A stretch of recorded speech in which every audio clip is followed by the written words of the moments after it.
ہاتھی والوں کا قصہ۔ ابراہا یمن کا حکمران تھا۔ انہوں نے یمن میں ایک عالیشان کلیسا تعمیر کر کے یمن کے لوگوں میں اعلان کروا دیا تھا کہ آئندہ کوئی بھی شخص حج کے لیے مکہ مکرمہ نہ جائے اور اسی کلیسے کو بیت اللہ سمجھے۔ اس اعلان سے عرب کے لوگوں میں غم و غصے کی لہر دوڑ گئی۔ پھر ان میں سے کسی شخص نے رات کے وقت اسی کلیسے میں جا کر گندگی پھیلائی۔ برہا کو جب یہ معلوم ہوا تو اس نے ایک بڑا لشکر لے کر مکہ پر حملہ کرنے کی تیاری کی۔ راستے میں عرب کے کئی قبیلوں نے اسے روکنے کی کوشش کی، لیکن ابراہا کے لشکر کے ہاتھی انہیں شکست دے گئے۔ آخرکار یہ لشکر مکہ مکرمہ کے قریب ایک جگہ پہنچ گیا۔ اگلی صبح جب اس نے بیت اللہ کی طرف بڑھنا چاہا تو اس کے ہاتھی نے آگے بڑھنے سے انکار کر دیا۔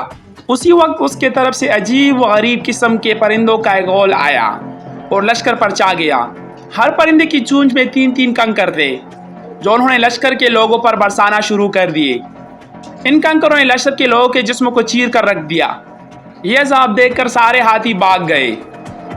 لشکر کے سپاہیوں میں کچھ وہی ہلاک ہو گئے اور کچھ جو بھاگ نکلے وہ راستے میں مر گئے۔ ابراہا کے جسم میں ایسے زہر سرایت کر گیا کہ اس کا ایک ایک جوڑ گل سکڑ کر گرنے لگا۔ اسی حالت میں اسے یمن لایا گیا۔ وہاں اس کے سارے بدن سے خون بہہ بہہ کر ختم ہو گیا۔ اس کی موت سب سے عبرتناک ہوئی۔ اس کے 2 ہاتھی بان مکہ مکرمہ میں رہ گئے تھے جو اپاہج اور اندھے ہو گئے۔